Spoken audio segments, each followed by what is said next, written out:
Yep, I'm trying something new. Okay, welcome to Sketching Past Midnight Live, the show where we talk about all things comics, sci-fi, horror, fantasy, pop culture, and everything in between.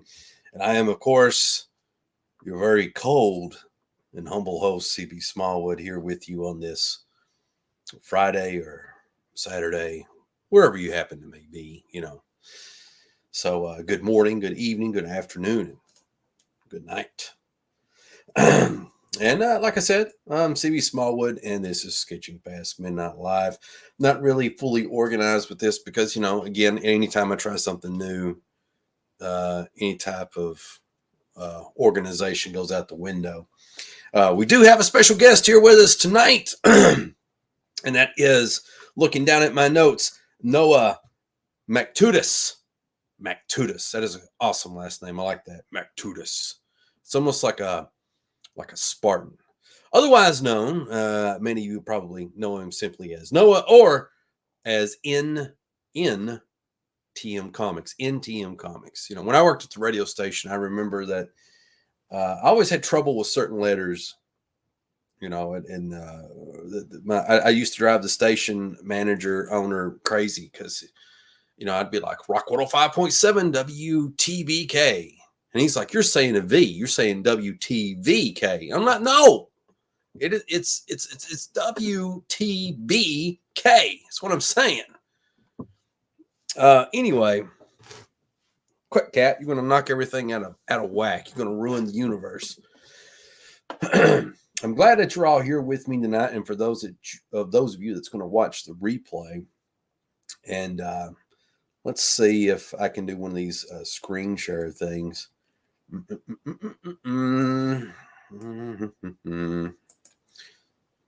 See, window, entire screen's fine.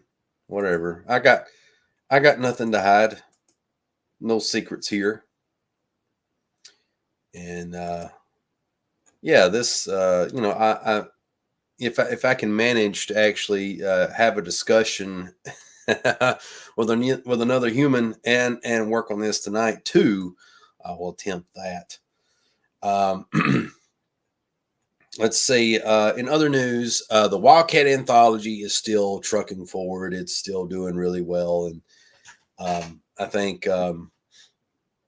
everyone's going to be really pleased with the amount of work and efforts been put into it. And strangely, oddly enough, I find that as I continue to work on this anthology, I feel like I just keep improving and I keep getting better. And it's the strangest thing, So anyway, let's see here. Any other thoughts I got to relay as I zoom in and out for no apparent reason? No. All right. So with that said, I will attempt to bring on my special guest. But before I do that, because I try to make people nervous on purpose, before I do anything, I draw it out and I strike at random. You never know when this is going to happen.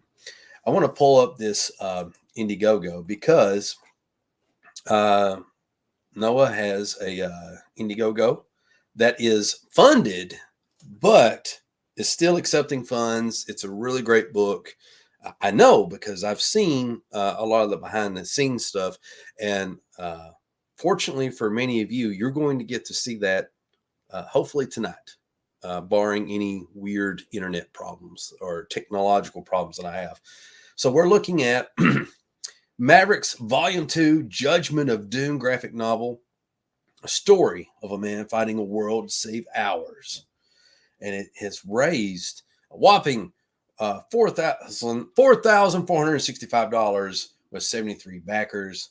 And it has, and this is the big thing I want you to pay attention to, 5 days left. Okay, let's take a look at this trailer right quick. Let me turn the speakers now.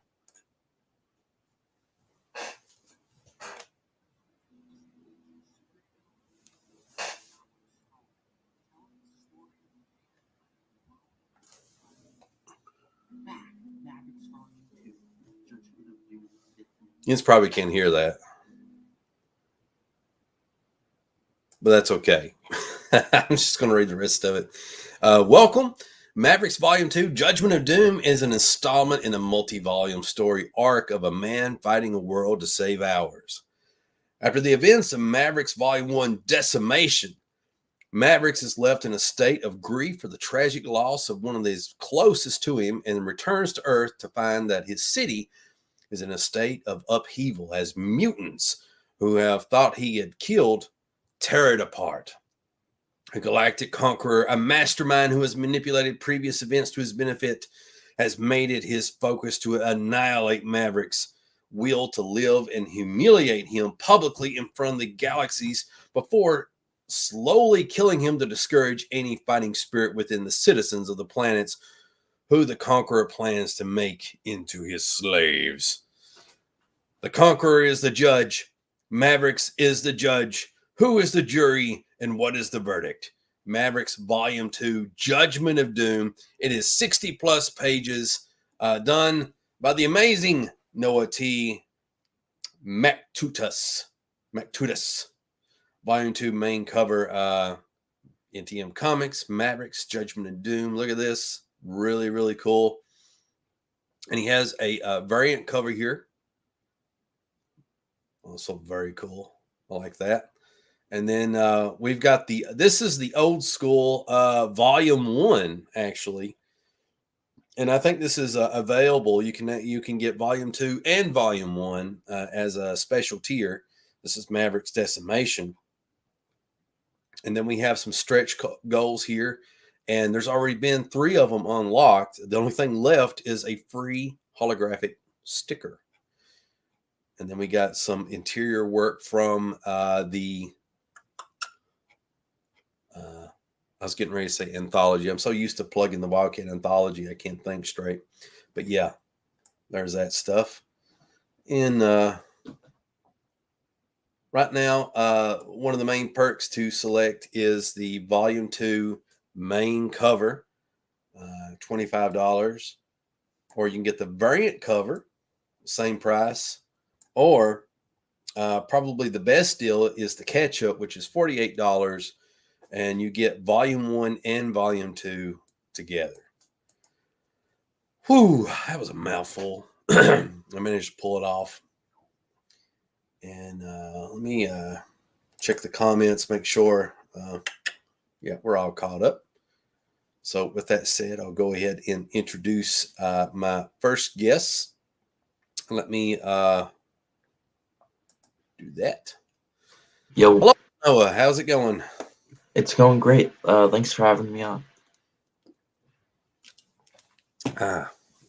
Yeah, I'm trying this thing where I'm trying to do more like interviews and have guests on and stuff like that.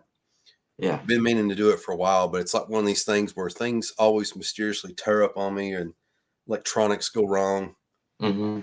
But hopefully we won't be cursed with that tonight. Yeah. All right. I got my file ready. So I figured what we'll do is we'll look through some of let's see, Mavericks Volume 1 and Volume 2, and the first set of files that I got off of you, is that from like the Mavericks that came before Volume 1? Yeah. So before I did the graphic novels, Uh-huh. I was doing like 22-page floppies. So this was the first one in the series that I printed and stuff. So this was like 2019, I think it was. It was either 2018 or 2019. So How yeah. old was you when you did this? I was 14. 14. Well, that's really cool. Mm-hmm. I like his cover. I like. I think the bats is what brings it on. Yeah. I was pretty proud of it when I first did it. I thought it looked pretty cool. But you can see with the cape, I didn't really know what I was doing. I tried to put a shadow in the middle of the cape, but I didn't do it like anywhere else, you know. Mm-hmm. But It'd be cool if you ever had free time in the future, if you actually redid this cover now. Oh yeah, yeah. It'd be a cool homage, sort of like what Rob Liefeld does. He actually is it homage or is it homage? I don't know. I think Well, it's homage. Yeah, I'm gonna I say think the H homage. is Yeah. yeah, yeah, Well, Rob Liefeld, he likes to homage himself, so I think this would be cool if you actually redrew this in the future. So this yeah, is this again, folks. This is from 2019. Is that right? yeah, yeah. Like Wow, you've done a it lot of was work. it was either like 2018 or 2019. I Yeah. forget. But yeah. Let's see. Oh, come on, box. Don't minimize every time I click a button. Yeah. So So this is this like, is like the interior page. You can yeah. see I was signing my name on the Hmm. first panel, which it doesn't make any sense because I have my name in the credits. But I was really proud of that first panel when I first did it because I had like the sun Yeah. and stuff. But yeah, and the lettering, it's horrible. Like I'm using like comics Comic Sans or Yeah. whatever that thing is, which is notorious for being like horrible and stuff. But yeah, Yeah. Well, I don't know. I don't think it's that bad. It's actually, I think it looks pretty good. One of the things uh, that I thought when I first saw this page, and again, for anyone that's just tuning in, this hmm is from the first volume of Mavericks, and he's now on volume. Was it volume 3? two, yeah, 2. yeah. He's on So volume this 2. is from yeah, Yeah. yeah, Okay. So, but the colors really stood out, and I thought the composition was pretty good too. It's really good. I yeah, like it. I like this. Now, who's this yes, guy, by the way? yeah. That was like some robot dude who was sent after Hmm. Mavericks. So, Yeah. but you like if you look at the panel border, I was trying to do that kind of scratchy type panel border that like they did in the 90s, but I Yeah. couldn't figure out that they were doing like a dry brush effect. Yeah. So I did like this thing, and I didn't know how to use a brush yet either. So it's like super, super, thick lines. But Puts yeah, me in mind of like Jim Starlin a little bit. Like mm, this, yeah, yeah, like I guess like the design of this guy puts me in mind of something Jim Starlin might do. hmm Yeah. yeah, yeah. I was like into like a lot of the old school stuff Hmm. in the beginning. So that's probably like why it looks like that. I wasn't really into the 90s yet. Yeah. Yeah. I like this. Uh,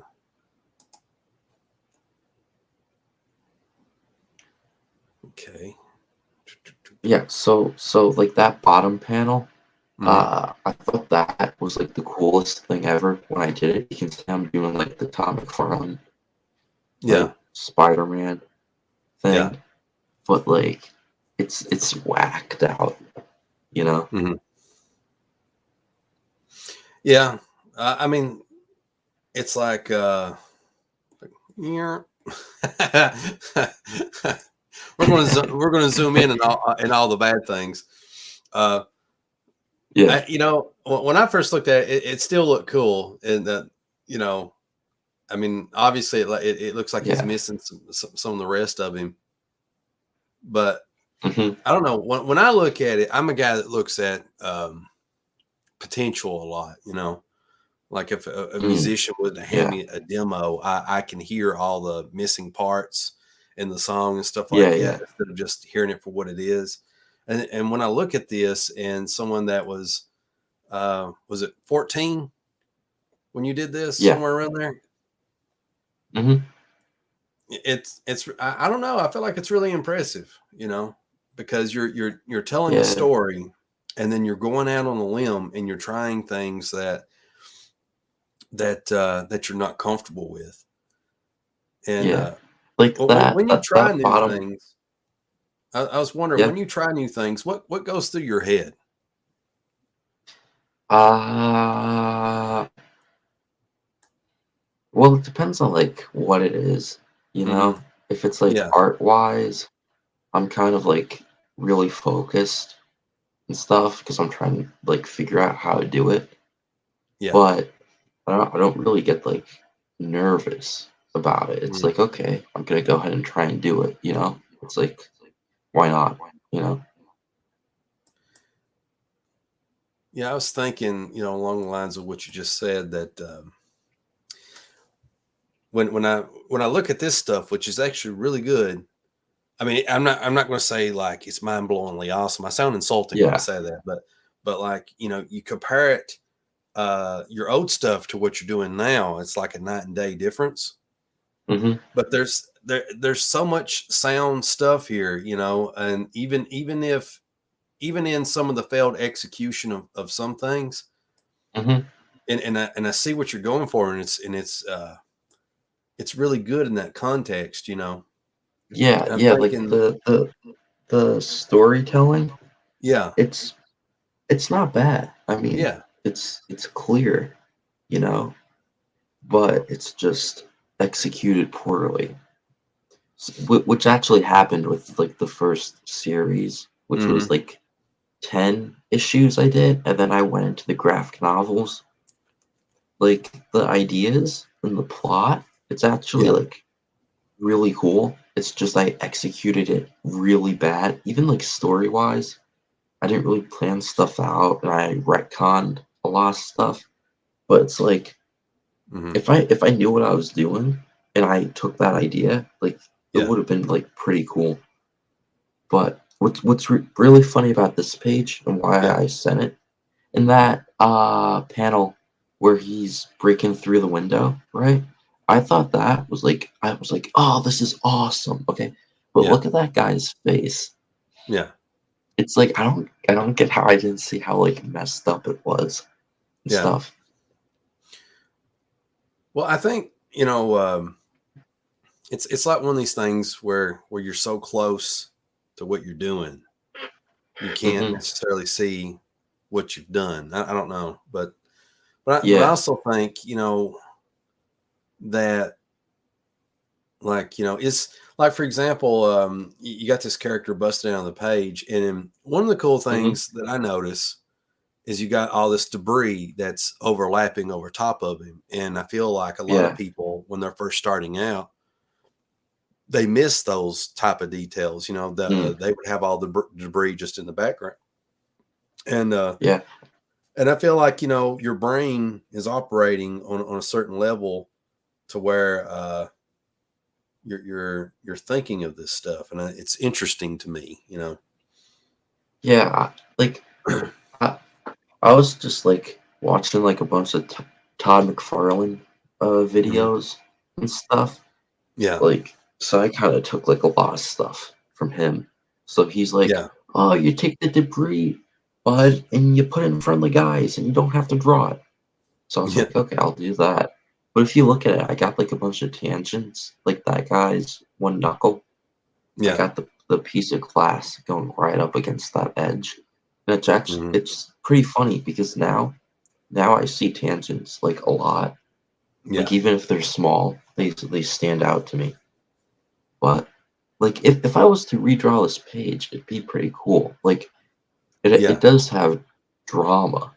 Like I have the cool first panel with the guy looking at the button, which basically like sets off a bomb. And then I got the figures like in shadow, which is dramatic, you know. hmm. So it's like at least I had that. Like at least it wasn't boring, you know. It may be When like yeah, poorly drawn, but it's somewhat exciting. when you um when you colored this, I mean, you colored this too, right? Yeah, yeah. And when you colored this, is this the first time you had colored a comic, or had you done any coloring Um, before then? I did do coloring before this on Yeah. the computer for a comic, because this wasn't actually the first Mavericks issue I ever Mhm. did. I did Yeah. about 3 or 4 issues.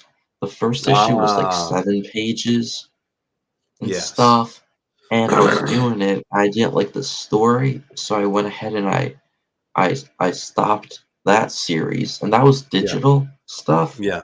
so it was never printed. But then I started, with that issue 1, and I redid Mhm. it, thinking, "Oh, this is gonna be great." And now I'm starting a new series, which with Mavericks Decimation. It's technically uh in canon with that Mhm. first series, but it's still like a new line of books. Now I'm going, Yeah. "Oh, well, this volume 1 is way better." It's kind of funny, you know? It's like I'm having Yeah. the same thoughts when I was, doing that first issue 1, you know? But Okay. Hmm. It's like so you was 15 when you did Mavericks Decimation. yeah. Yeah.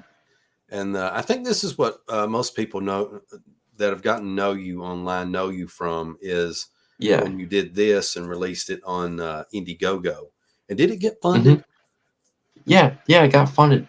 Yeah. I had a funding goal of like 500, Yeah. and I got 2,000, I think it was $196. Yeah. So that was pretty good, Yeah. That's really good. considering. Yeah. Yeah. So I see some McFarlane stuff going on here. yeah, yeah, yeah. Yeah. Yeah. There's like this Spider-Man issue. I think Yeah. it's from his solo series. I think it's issue 2. Hmm. And there's like a double page spread with like hands in the foreground and the lizard is like jumping out. I think Yeah. that's where I got it from. Oh But yeah. that's like Well, a very yeah. I know what you're Mhm. talking about. Yeah. Yeah, I um, think I might have got it from there, but I know yeah. I definitely got it from McFarlane. Like if you Yeah. see like my noodling, that's all Yeah. like McFarlane stuff. I wasn't really doing cross hatching. I was doing those dots and dashes that he did, and then I Yeah. did some feathering, but I didn't do cross hatching that much. Yeah, so the story behind this page, this was going to be the first page for Mavericks Mhm. issue 11. It was going to be another floppy. I posted it online on Twitter. I Yeah. tagged a bunch of people, including John Malin. I was like, "Hey, I'm 15, and I'm doing floppies. Can I still be a part of Comicsgate, whatever?" Yeah. And that tweet blew up. I got like 8,000 views on it. I got a bunch of comments with everybody saying, "Oh yeah, welcome." And then Balin, he responded. He was like, uh, "Respect the fans, create content, and when you get the book going, let me know and I'll get you on my show, whatever." So this page and the response I got is what Hmm. made me go ahead and do a graphic novel. So because of that Well, response from this page, I went ahead and I stopped doing issue 11 and yeah. I turned it into the first graphic novel. So, Well, whenever you do a another Mavericks, it'd be cool, or maybe in the one you're doing now, or one in the future, mhm, if you took this page and like in a letter column or something like that, yeah, that you would have in the back, you would shrink it down and you would tell that mhm, same story. Because I think it's a pretty cool story. You know, that this page has yeah, significance. yeah, Yeah. and like I was super proud when I did this. Like if you look Yeah. at the storytelling, Hmm. the first panel it kind of points you down to the second panel, and then I have the newspaper flowing in the wind, Yeah. which points you back to the third panel, and then I have the lettering bring you back to the bad guy. Like, Hmm. it does have movement to it, and this Who is the figure, bad guy here? yeah, so that was just like this assassin dude Hmm. who got sent after Mavericks, and then Mavericks ends up killing him, like Yeah. in this issue. But he was just like a side character. Um, yeah, but like And the design, yeah. what Go ahead. I was just gonna say, you could see like the design. It was Hmm. like very simple, and if you look at new stuff I'm doing, Hmm. I'm starting to get more complex. So, but that figure, it was like I was trying to do like a Jim Lee thing, Yeah. kind of. Like if you look at his chest and the way I have it structured, that's like Jim Lee. Yeah. But yeah. Also notice compared uh, and this book, Mavericks Decimation, I think it's right, is from around 2020, maybe. Is Yeah, that right? yeah. I started it in 2020. I wrapped it up in the beginning of Hmm. 2021, and I got fulfilled in, I think it was March or something Yeah. like that. So yeah, yeah. It was 2020 when I did this page. And from the Mavericks that you did before this one, like Hmm. your art improved, your Yeah. layouts are getting tighter, and your colors started Yeah. getting really good. Yeah. At this point, Um, I was just airbrushing it. I didn't Yeah. really want to use the lasso tool because I Yeah. didn't really understand the way how you do it with the color. So, Yeah. and I didn't really know how to color. I was just kind of taking like a brighter green for the guy's coat. I was just, brushing that in.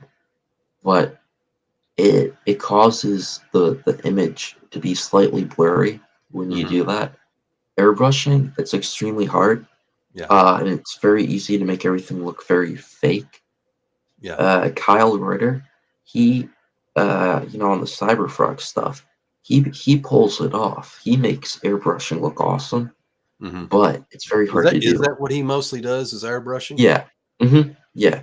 Yeah. He doesn't really use lassos. He'll use the lasso and the selection tool to get to select the outer shape, but he Yeah. doesn't do cut and grab, which is kind of that 90s image, Steve Oliff, Haberlin type Yeah. stuff. I But noticed. he, I noticed a uh, couple of things on this page that's kind of yeah, interesting. Um, I'm really big on the thought process of things, hmm because I feel like if you don't have the right headspace when you make a comic, yeah, or anything in life, then you just don't get much done. And like just simple things like this, where you put this lettering in white in the black background, which they do a lot yeah, in Spawn, which is cool. And it's like, I just see you constantly trying new things from page to page. hmm And a lot of people have this fear and anxiety about trying new things. And it seemed like I remember you said earlier that you don't necessarily have that. no, it's like when I'm in like the moment, I'll Hmm. be like careful. Like if I'm trying out like a new cross hatching Yeah. technique, I'm gonna be like super focused and kind of worrying about it to see if I can pull it off. But it's not like, oh no, I'm not gonna try doing that. It's like, okay, I'm gonna try doing it and see if I can't learn how to do it. With this book, Decimation, this was my masterpiece at the Yeah. time. I'm coming out here doing a 76-page book with the whole story that gets wrapped up in this thing. So I was like, okay, I'm gonna pull out all the tricks. That middle panel, if you could go back, yeah, like that's dramatic. That's drama Yeah. right there. The figures, are they 4 heads tall? Sure, Hmm. but I got the shopping cart wheel in the foreground. I Yeah. got it tilted. Like this is all McFarlane Capullo stuff right here. Yeah. Those were my two big inspirations around this time. And like with that lettering, yeah, I took it from Spawn. I took it from Spawn, and I took Yeah. it from Frank Miller. And stuff. And like if you look at that bottom panel Yeah. with all the figures and the guns, I was Yeah. proud of that because I like again that thing with trying new stuff. That was a tricky perspective for me to try and do, but it looks cool. I managed to make it look cool, even though there are flaws. You know? Yeah. I agree. I think I really like the layout of this page and the colors, Hmm. and I feel like everything just came together in a way to. It's got this, I don't know, really cool vibe about it that I like. Yeah, yeah. Like Yeah. it feels like you're in an alley and like these people are up Mhm. to no good. You can tell like there's tension, you know. It doesn't really you don't really feel like comfortable. It's like you're on edge kind of. And it's like that panel there with the guy with the Mhm. cigarette and the gun out. I'm looking at that now. I'm like, yeah, that's pretty cool, you know? Yeah, that's another cool thing that I noticed Hmm. along the lines of what you're talking about is storytelling wise. It's like I try to. I come up short most of the time, but I try to make every panel that I do tell a story. Yeah. Uh, and it's a little too simple put, but it's sort of like, okay, looking at this panel, you're telling a story in one panel, without the Hmm. words and all this other stuff. Because a lot of people starting out, and this ain't like criticizing anybody or anything Hmm. like that, but a lot of people starting out when they if they were to draw a shot like this, it would be kind of dead on instead of at a bird's eye view, and then most of the poses would be exactly the same. But here you've got this guy, he's either getting ready to pull out a gun or something like Hmm. that. Yeah. You got this other guy. He's poised and ready with kind of like a semi proper grip on a gun. Then you got the gangster grip on the gun. Yeah. The guy's smoking there, and this dude in the background. I'm not quite sure what he's doing, but I like the fact that he's enveloped in shadow. Hmm. And oh, look, I see his hand right here, and he's Yeah, and yeah, yeah. He's got like a gun. He's yeah. like resting it on the shopping cart thing, you know. So like the fact that you like usually people starting out when they draw a bunch of goons together or a bunch of Hmm. bad guys or anything like that, or it could just even be a bunch of good guys, anywhere from 3 to 4 on upwards. You know, Yeah, they don't think to give each character something to do. That they're yeah, doing something in that scene, and I see yeah, stuff like this, and I'm like, man, why couldn't I do that? Back in the day, I'd be yeah. so much Well, further along. part of it is you're capturing a moment in time, Hmm. right? Yeah. People's reaction times are different, and people's personalities are Hmm. different. Some people have faster reflexes. Yeah. So if you had all the guns pulled out at that moment when they hear something, because that's what happens in the Oh. story. They hear a noise and then they're Mhm. like, "What's going on?" You know. So like you can see the guy with the gun. He's Yeah. getting like the guy in the purple thing. He's pretty worried. He's shouting, "I don't know," you know. Yeah.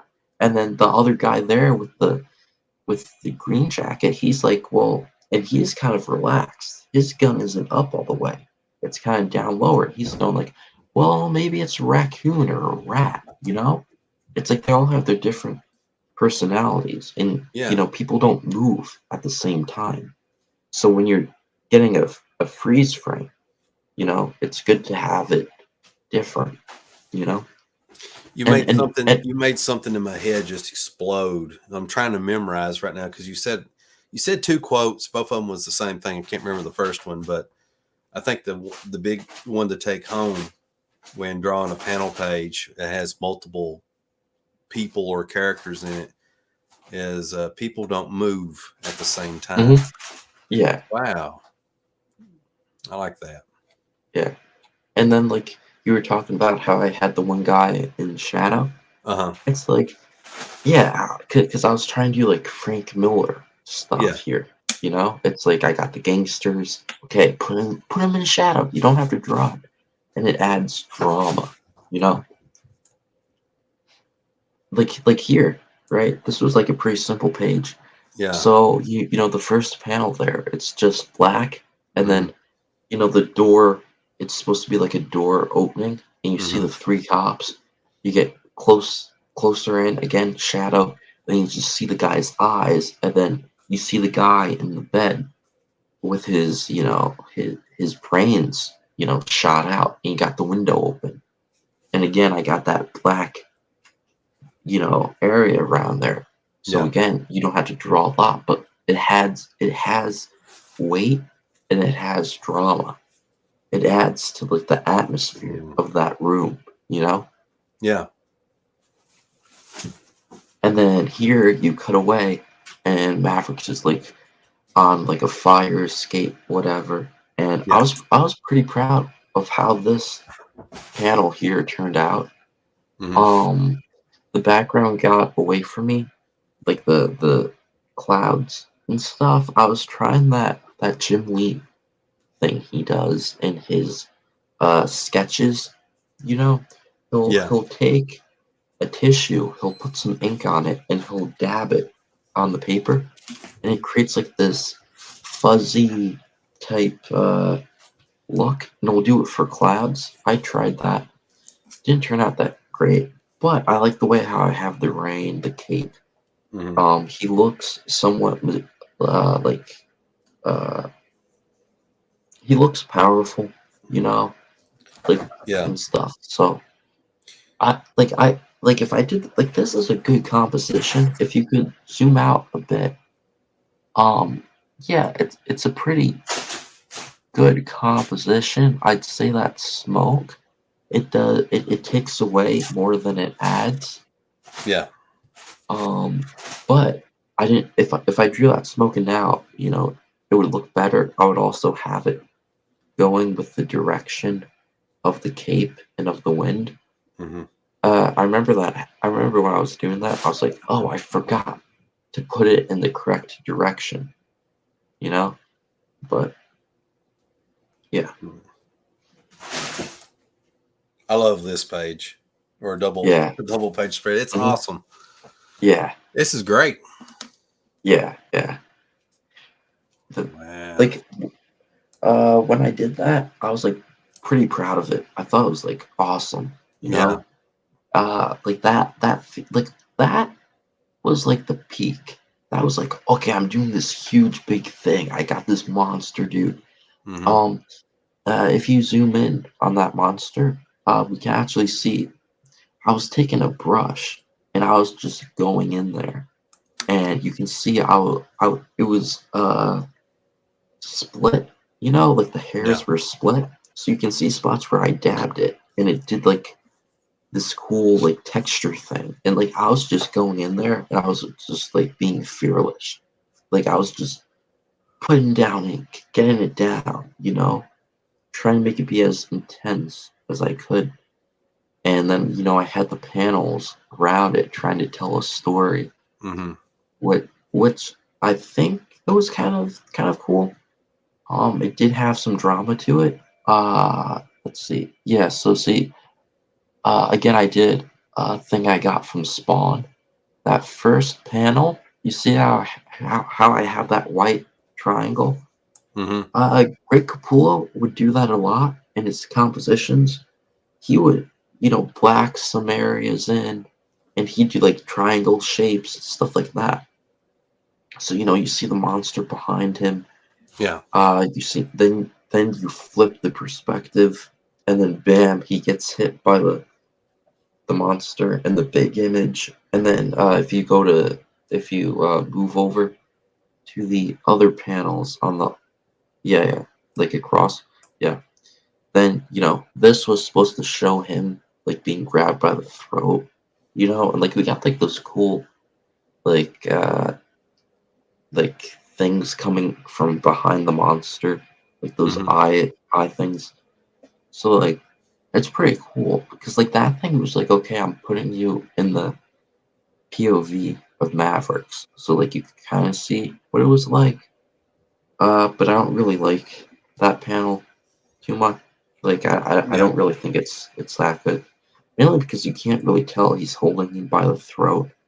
That was a problem I ran into with his cowl because Yeah. it covers his neck. So I was like, I guess I can't really show this. I didn't really have the 3D space down of where that cowl actually goes on his neck. Hmm. So it kind of looks flat. It's kind of too high up on the guy's skull. But, and then if you go back over to the left bottom corner, he's getting hit in the face. That's not really cool. Like, I don't really like that panel. But the Hmm. panel next to it, you see the monster is standing over him with his arms up. You see Mavericks in the bottom. And then, of course, my hands are blocking it. But the guy goes ahead, smashes down, and Mavericks moves to the side. You see his fist in this panel, in that purple stuff. He starts materializing a sword. He jumps up from behind the dude, and then here's like another McFarlane thing. You see the blade go into the guy's back, and you see that green splatter, and then you see it get pulled up and you see it get put back in. That's like a McFarlane type Hmm. thing, to create that drama and that motion. And then this panel here, where you're looking up at him, I was pretty proud of that when I first did it Yeah. because I had the foreshortening basically down. Obviously, I could do it better now, but that problem is mainly with the anatomy. But with my knowledge and uh, style of anatomy I had back then, I did a pretty good job of putting that guy in that angle. You Yeah. know, You know, the whole double page spread, I just, to me, this is perfect. I mean, mm, there's always, one or two things that a person could nitpick about, yeah, but it tells a story, and it's like, I've been getting into George Perez here lately hmm, pretty heavy, and I love how George Perez can take and draw small things, yeah, and it doesn't feel small. hmm, It feels big and cinematic, even though he's drawing stuff teeny tiny. and yeah, and you kind of captured the same thing here, hmm, that same vibe. And then of course you got the one thing to tie it all together. It's just, hmm. that's great. But like, I just realized this now while I was looking at it, Hmm. and that panel in the top right corner, Yeah, I right here. Yeah. that shouldn't be there. Yeah. Because if you look at the motion from that monster, Hmm. you were reading those top two panels and you were going straight down to the middle of the page on the right? You're Yeah. going straight to Mavericks' head. And that is such a strong movement with the guy's arm that it Yeah. really does take away from that when you have to go and look back up. It takes away that movement. Because with comics, you want to have the reader's eye, you Hmm. want it to follow the motion of the character. So, when you have to slow that down and you have to look somewhere else that doesn't feel like it doesn't feel right with that pose, it Hmm. takes away from that pose. If I did a thing where instead of having that panel there, if I did a thing where I directed the eye back over to the left page, but the bottom corner, Yeah. if I could have done that somehow, which now I could have because I would have drawn in Mavericks's body a bit. I could have taken his cape and shot it over to that corner, so you had a strong line, directing you that way, you know. But yeah, yeah. So here's another page I did that I was pretty proud of. basic story behind it is the building is on fire. The guy is, running to the ladder to escape. He starts climbing up on it, and then the ladder breaks. He falls down. And then uh, you know, he's in the fire, but he isn't getting burned. And then you see that again, McFarlane. You got that hand in the foreground with that noodling because like it's like Hmm. supposed to be a burnt hand. And then the character realizes, hey, why isn't stuff burning anymore? And that's part of the story. Um, but like that third panel, I'm still kind of proud about that. Yeah. Um, because despite its inaccurate, like the arm, if it's foreshortened like that, it wouldn't be that long. But that being said, it being that long really does make it seem like he's falling a long way because Yeah. his head is so far away from that top bar with the ladder where his hand is. It does make it seem like he's falling and almost like it's a blur, like almost like his arm. It's almost like a motion blur in animation, Yeah. you know. But yeah, it's too long. So, but I like that hand. I mean, I don't know what I was doing with the coloring on it. I don't Yeah. really think I was paying attention to light source direction, but I mean, it's cool, Well, I you like know. the choice of colors that you've done here that Hmm. kind of set the mood, and I like the layout. Let me answer a few comments here right quick. Hmm. From Sideburns, he says, "Good day, good day, CB and Co." And then let's see a few of our fantastic bot fans. Yeah, yeah. Leniv Well, like, Mfufu says Bornago. yeah, I had one stream. I streamed for like 6 hours, Hmm. and I'm pretty sure it was that stream. I had like 10 bots. It was insane. Like I did this one stream. I was just getting bot Yeah, after bot after bot. I love my bots. I'm all about the bringing about Terminators in the Matrix. Bipa, Yeah, Russian last name, Von Fi. Very Von Fi. I agree. Sideburn says they're everywhere. They yeah, are. it's true. It's true. And like it just happened like Mhm. this past couple of months, like maybe like the past 4 months or so. Yeah, They're like in every chat. It's insane. I feel like the bots are doing something. Hmm. What I mean is sort of like I feel like they're tagging your stream somehow, and Yeah. for some purpose, and I'm not sure what that is, but I do remember reading a thing where I don't want to say scientists, but concerned experts Hmm. are saying that right now, I think about 40% maybe of YouTube users are bots. Yeah. And Yeah. there's a growing concern that eventually there's going to be so many bots on YouTube that once it reaches 60%, it will start affecting the algorithm. And so Hmm. all the content that you're going to start seeing a lot more on YouTube is going to be driven by machines. Yeah. Yeah. Yeah. Like, I remember I put up like a video.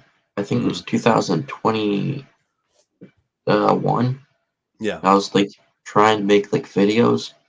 I remember I was getting like bots, in the comments, but I wasn't Yeah. really seeing them in streams. Like when I was in other people's streams, I wasn't really seeing them. But now they're getting in the live streams. I had I Google myself all the time Hmm. to see how CB Smallwood is comes up in the Google search. New Empire Comics comes in the Google search, and I don't even bother to look up Wildcat that much in the Google search because if you pull up Wildcat Comics, it's always DC stuff. Yeah. If you just leave it Wildcat, you'll probably get a bunch of sports teams. But one day as I was Googling CB Smallwood, I saw some stuff like screen captures of some live streams that I'd done, and then the address on the bottom of these videos wasn't YouTube; it was like some foreign site, and so I have it looks like a Filipino Indonesian YouTube page all set up, with all my videos and Yeah. stuff on it. Uh, Yeah. I can't log into it or nothing like that, Yeah. but somebody's got it set up for me. And then there's also like a fake Twitter or a Twitter Mhm. spoof. And whenever I see these bots, it makes me think of that. It's like, is that what they're doing? Yeah. Yeah. Or- I'm like the complete opposite in that Mhm, I don't really Google my name. mhm. Uh, I like when I Google something, I'll Google Mavericks Yeah, or Mavericks comic book, and it's actually kind of cool because like now my stuff it yeah. shows up. But yeah, I'm too like paranoid to like search up my name because I don't want to see. I'm like, well, what if like there's like some weird review with my Mhm, name tagged in it and stuff? I'm like, yeah, I'm not gonna do that. It's like I don't know why, but it's like it mhm, freaks me out to Google my name. It's like I don't want to see stuff like written about me. I'll look at stuff like if I'm tagged in it, like on mhm. Twitter, but I don't even like like I've been on streams with like Malin a couple times, John Malin, and like if he says something like cool about me, I'll go ahead, Yeah. I'll clip it. That way, then when I'm like down in the dumps, I'm like, oh, I suck. I'll go Yeah. ahead and listen to the clip. I'm like, oh, look at this. But it bothers me like when I go back because I have to go back to the stream. It like Mhm. drives me crazy hearing myself talk. It's like, so it's like there's no way I'm gonna Google my name. When I've been on other people's live streams, that's one of the big problems that I have Hmm. is I'll get so far in it and then I'll get really manic. And during the time I feel like I'm doing all right, but then like after the stream's over, I always question myself like I went too far. That Yeah, was it. exactly, That was it. I went exactly. too far. You know. Hmm. That happened to me. Yeah. Like I had like a 6 hour stream. I was talking about it before, Hmm. but Shelby Robertson hopped on. Yeah. Joe Ball, he's doing a comic book, and Phil Diaz Hmm. from Z Comics, and they were all on there, right? And I'm on there with them for like 2 hours after I'd been streaming for like 4 hours, like 2 hours by myself. And then my one friend came on, Yeah. right? And I end the stream, but then like the next day, I'm like, wait, what did I say? Because like it was like 3 a.m. I'm like, Yeah. did I say anything stupid? And then like you start going back. And I'm like, and then like I start rewatching. I'm like, yeah, I can't listen to myself talk. But then it's like, did I Hmm. say something? So then I go ahead and I private the stream because I'm paranoid. Hmm. And then I go ahead and unprivate it. And then I go back. It's like, yeah.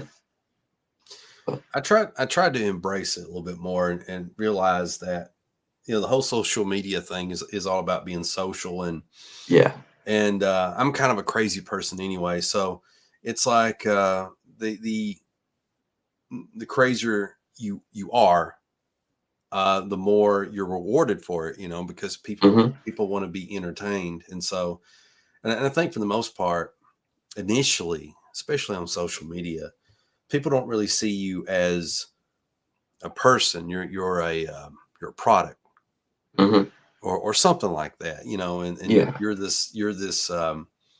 you could be like this architect or archetype or anything like that. You're like the class clown or the Hmm. joker or something that fulfills a need for them so that the world makes sense. And anyway, I think that like when it comes to social media and stuff like that, people don't see you as a person first, and that's it's not a good thing, but in a sense, it can also be a positive too, to where Hmm. it frees you up to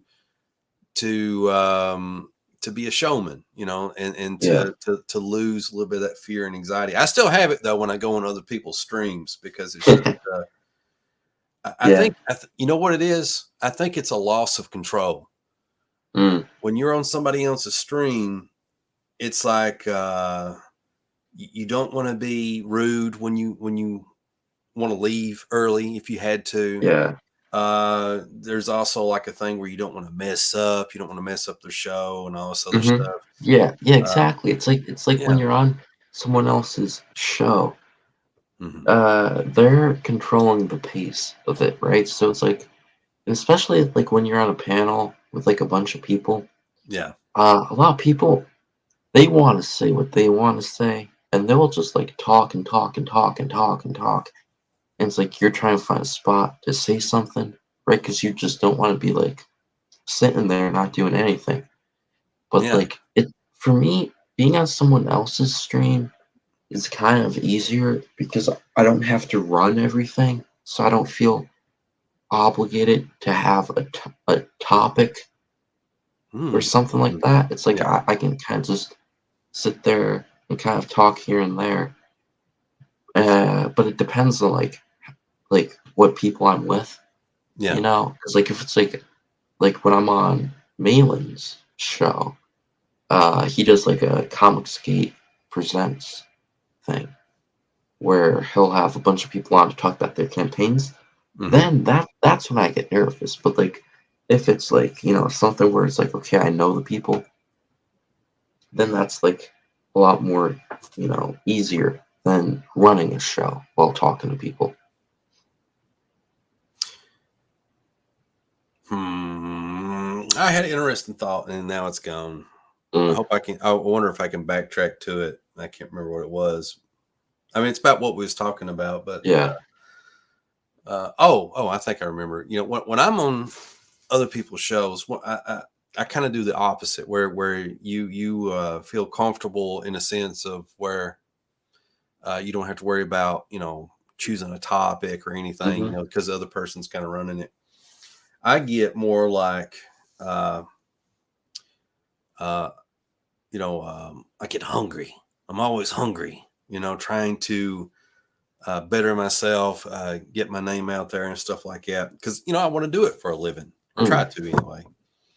And I see a lot of these things as opportunities. And I feel like, okay, I'm on somebody's platform. They give me an opportunity and I need to, as best as I can, put out the best version of myself, or at least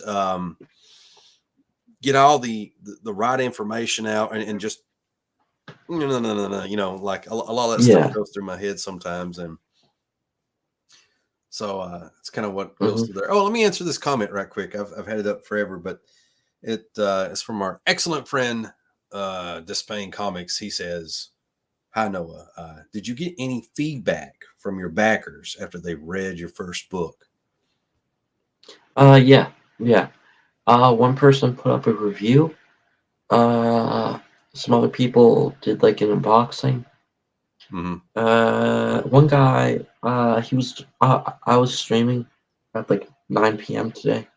Yeah. Some dude was in there and he was a backer from the first book and he said it was awesome. Oh. But then I also got critiques where it's like, the story's not so good, the characters could be better, Hmm. some stuff was confusing, I couldn't follow who was saying who, the artwork could be better, but it was still entertaining enough for me to Yeah. be interested in buying the next book. So I got like one review like that. I didn't really get any negative reviews Yeah. really. Negative. Like Negative. they all had like some positive stuff. So yeah, like I remember one guy said like it was like a fun read or something like Mhm. that. Like it was fun. But yeah, I've gotten like good reviews, and I got one that was like kind of slightly negative, but it was good because it told me what to work on. So like I spent like 2 months working on story structure and studying up on it. 3 act structure, different uh, character arcs, and how it ties in, and how to do pacing. Mm. So because of that review, now Mavericks Volume 2, it's Mhm. really good. Like I really do think it's a good story. And I think the overarching story, I think that's like a great story. But I really do think it's like I think it's good.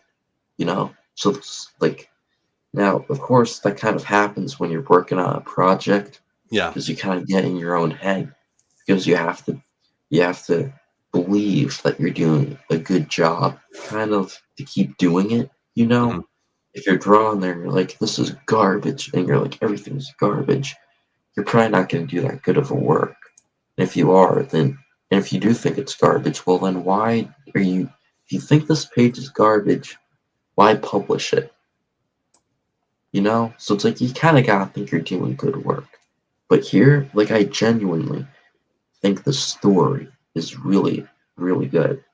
And I think the art is getting good. I Yeah. think like I think the next volume is gonna be even better.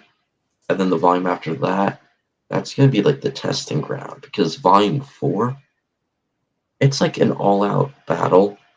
Mhm. Um, the tagline for this book is a man fighting a world to save ours. Mhm. Mavericks is gonna end up facing down a whole planet, and he's gonna have to fight that whole planet.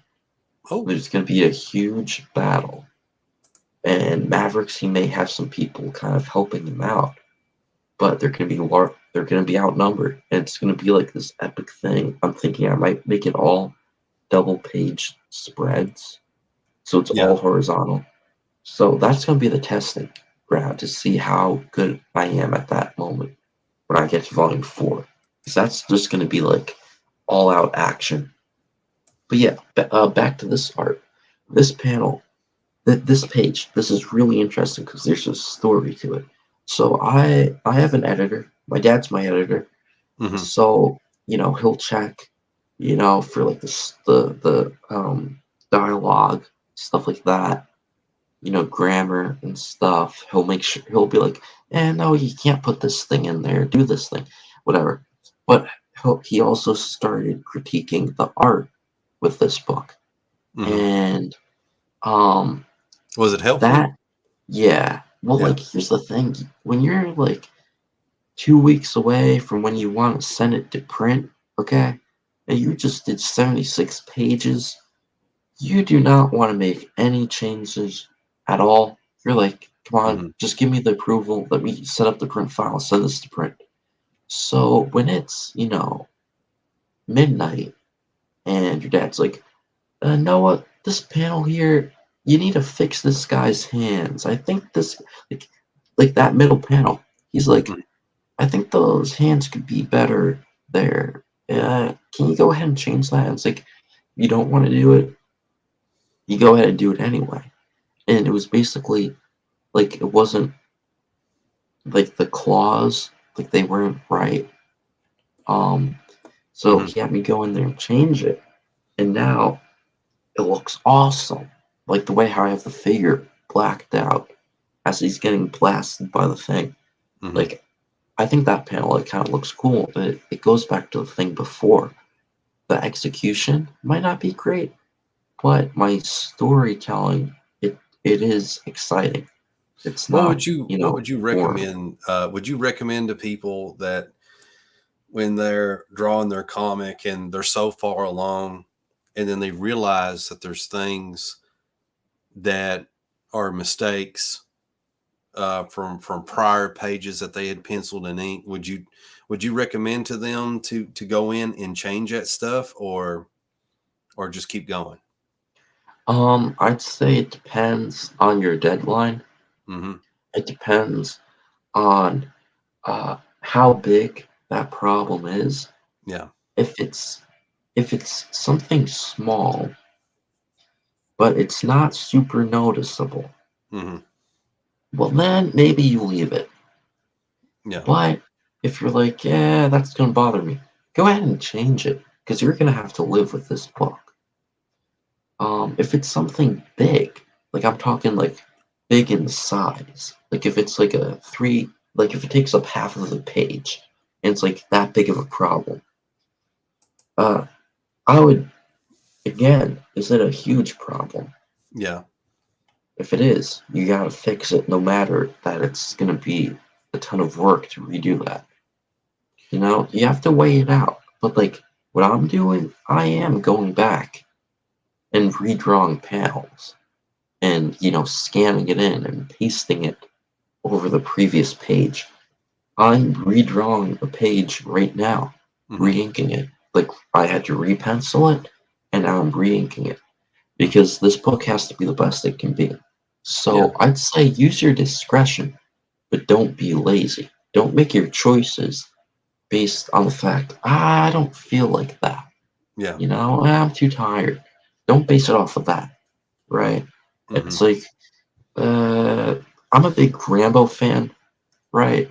And in Who? First Blood, Oh, Rambo, Rambo. yeah, Rambo. yeah, yeah, Rambo. Yeah. yeah. And in First Blood, Colonel Troutman, he's like, Rambo was trained to ignore the weather, to ignore the pain, to eat stuff that would make a billy goat puke. You know, Hmm. I think it's similar with artists because you're working crazy hours and stuff like that. So you gotta be willing to kind of do that extra work to fix that panel. You Yeah. gotta like you can't be like, oh, I'm tired. No, you gotta do it anyway. You gotta ignore that, you know, and you gotta do what's best for the book. So that's my long, winded answer to that question. Well, I don't think it's long winded at all. I think it's an important thing because, you know, sometimes I run into that in the Mm-hmm. stuff that I do where um, you put a lot of hard work into something and you get some pages in or whatever, and then you realize like um, the story wise, maybe it doesn't make sense, Mm-hmm. or maybe you didn't draw something correctly, Yeah. and it's like you have one or two choices to make. You can either just keep going or you go back and you either draw a new page or you fix a panel or whatever it is. And I'm the same way. I'm under the mindset that it's more important, if you have the time to do it, Yeah. and especially if you're indie comics Mm-hmm. creator, you have all the time in the world. Well, in theory anyway, Yeah. you have all the time in the world, and so why not go back and fix stuff? And Yeah. I think No. some people would be like, well, if I was to do that, I'd be fixing stuff all the time. Mm-hmm. And I agree. There's some merit to that, over fixing. But I think for me, I think a good rule of thumb is like if you can do better, then it's not right. Yeah. You need to go And fix it. yeah, now with that, I think it depends on your Hmm. personality type. Yeah. I'm the type of person where I'm like, I can do better than that. Like I constantly think I can do better, you Yeah. know? And slightly, and it might not be true, but I believe I can do better. That's what happened with this cover here. Yeah. I thought I could do better than the previous cover, which is the variant cover. I went ahead and I happened to do a better job. But could like in a couple months, I'm gonna look at this cover. I'm gonna be like, yeah, maybe I could have done that better. I probably couldn't because I gave it my best, you know. But you gotta do things in a timely fashion Hmm. because you don't have forever. Um, you know, like they say in Rocky 3, Apollo goes to Rocky. There is no tomorrow, Yeah. you know. So you can't get hung up on stuff where like you're redrawing a panel like 5 times and 5 months have gone by. At Yeah. some Yeah. point, you Yeah. gotta lay it to rest and Yeah. say, I gave it my best effort and I'll do it on the next page. I'll do better I on the think I next think page. I think that's the key words there. Yeah, Best that's effort. something. Yeah. Yeah, that's something I got from Eric Canetti. He said, something like, do it on the next page, and he's a very prolific guy. Hmm. So so that's where I got that snippet from. Eric who? Canetti, Canetti. Caneta. He's doing Arcafina. Oh, yes, he's a fantastic Hmm. artist. Yes, Yeah, that guy. I know who you're talking yeah, about. yeah. He's super prolific. Like Yeah, he's so fast, and that's what he says. He's like, do it on the next page. So I'd say keep that in mind. yeah, and his art doesn't even look fast either. It's so energetic. Yeah, It's like my style. It's more tedious. Um, not. I'm actually kind of torn yeah. between two things. Part of the inspiration for my style and the high detail I'm doing is Mhm. Mark Silvestri's Batman book that was never released. Like it never came out. Yeah, I know what You you're could talking about. find snippets of it, and Yeah. he's doing this Wrightson um type rendering, but he's doing it so fast and so Mm. quickly. It's messy. It is messy if you look at it, but it has that energy to it. So I'm torn between doing stuff like that. And I do it in my art. Uh, Yeah. I like instead of having a solid black area, if it's something that has movement to it, I'll break it up into those lines. Or if it's a cave wall, Yeah. instead of just putting a solid shadow in there, I'll break it up and it gives it texture. So I do stuff like that, but I'm also torn between Mhm. taking that looseness and doing it for my cross hatching. So instead of doing that with my cross hatching, I tend to be more precise now, Yeah. but there are pages where I do kind of Philip Tan Mhm. type cross hatching. He was an inspiration in the beginning of 2021, and he does this very loose cross hatching. So I try and apply that here and there, and I try to, have these different aspects to my art. And I think it also makes it be more difficult for it to be replicated because, well, sometimes I put in a solid black, and sometimes I break it up. Mhm. Sometimes my cross hatching is tight. On this cover, my cross hatching it's very tight. If you go and you look at that leg, you can see, it's very precise, and the Yeah. angles are precise. But then you look at that big double page spread that I sent over, and the Yeah. cross hatching it's looser. So yeah, it helps make it harder to be replicated. Well, It, before we it get to that, I was wanting yeah. to say, I'll let everybody know that Mavericks, Judgment of Doom.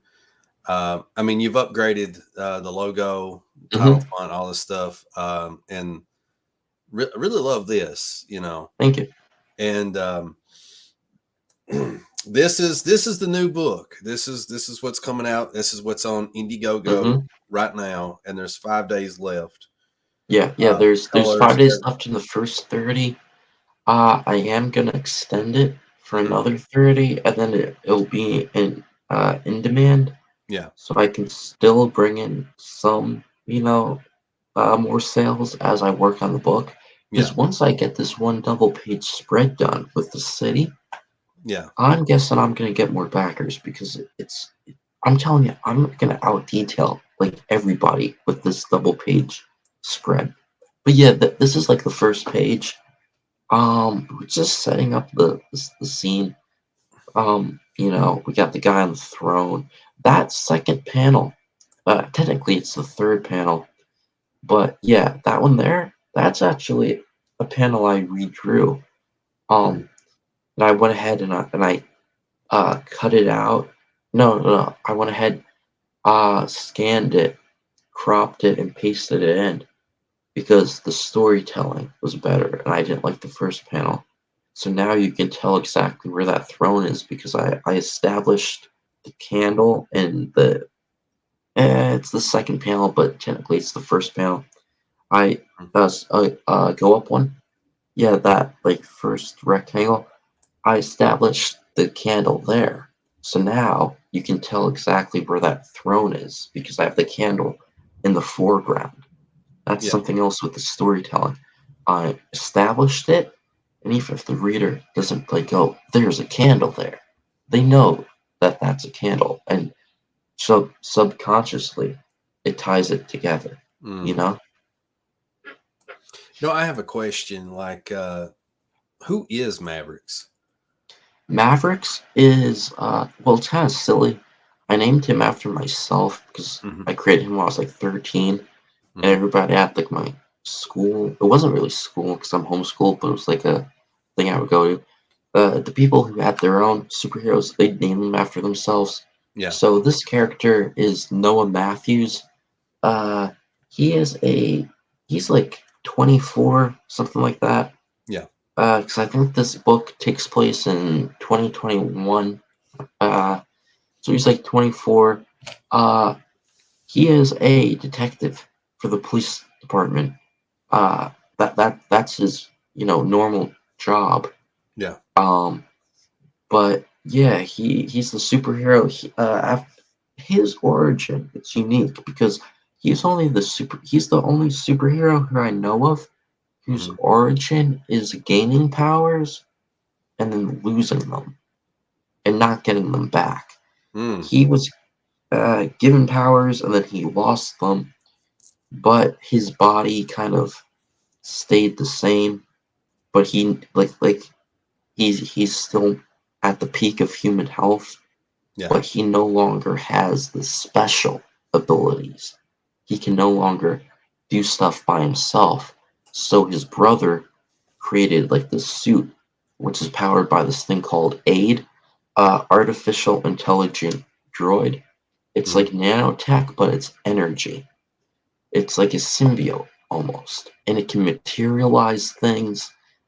It's AI, so it can tap into computers. It can think for itself, and he uses that. But yeah, his origin is super complicated because I didn't know what I was doing. But basically, he became a host for this energy thing called the Mavericks, Yeah. and he was in a coma for months, and he didn't know he was in a coma. Because it was like retcon and stuff. I retcon stuff, but he was in a coma, and he he comes out of it after his mind became strong because he had battles like in his brain, like he was imagining stuff. So his brain got heightened to a level to where it could control the Mavericks. So Hmm. then he becomes the host of the Mavericks. Uh, he has the suit, which came from that energy thing, and then it gets destroyed. And in that coma he was in, he had visions of aid. His because he thought that he had aid from his brother, that machine thing. Yeah. So he goes ahead and tells his brother about that, and his brother makes the real thing this time. So now he doesn't have any powers anymore, and he uses this machine energy thing to fight crime. He has a executive order granting him permission to use like lethal force, so he's not part of the government. Like Mavericks isn't part of the government, Yeah. but he isn't a vigilante. So that comes into play in this story. It's very important that he's part of that he's not part of the government, but he's not technically a vigilante. So that's like the long-winded, Yeah. backstory of him. Because like I said, I didn't know what I was doing. I'd like to But see you take and I don't know if you already do this, but I'd like to see you whenever you talk about Mavericks or post something about it in the future to have like a little sound bite or like a paragraph or half a paragraph of kind of like who he is, mhm, sort of like if seemed like Marvel used to do this, and sometimes they still do when you pick up a book at the beginning, they would have a little snippet of like like every reader's uh, every book is potentially a reader's uh, first book. yeah, Yeah, Yeah. and like, like if it's the Hulk, it's like Hmm. mild Bruce Banner scientist gets accidentally exposed to gamma radiation from a gamma bomb and transforms into the Incredible Hulk, one of the strongest beings on the planet, and he gets Yeah. into mischief or Yeah. in Uh, mayhem. it's funny you say that. Yeah. Starting in volume one, Decimation, I Hmm. started putting in a preface page, Yeah. explaining who he was because I didn't want readers to have to go back and read the first 10 issues of the Yeah. floppies.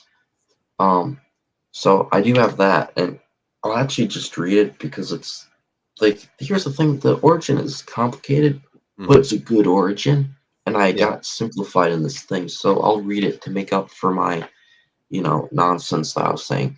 Uh, Noah Matthews was an ordinary man, brother, and friend until the incident. Due to his brother being in league with the government as a weapon designer, they both were kidnapped by a madman. Using strange science, Noah was mutated and inhabited by an energy known as the Mavericks. It was soon to be destroyed by a foe. He entered a life he couldn't leave. To replace the power he lost, he uses a suit made by his brother. The suit is powered by AID, artificial intelligent droid. With an executive order granting him permission from the president, he fights for justice, doing what is right and saving lives in any way he can, even if he must kill to save the innocent in battle. Uh, all of his previous experiences, from mutant alien invasions to tyrannical ancient warlords, will never be enough to prepare him for what is to come. So that was the preface I had in Decimation, explaining, who he is. And You I'll know, probably put that in volume two.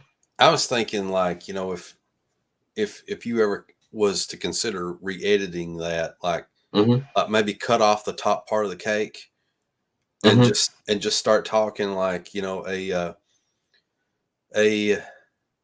a superhero after losing his powers has Yeah. a android suit made, and Mm-hmm. then the rest of it. Yeah.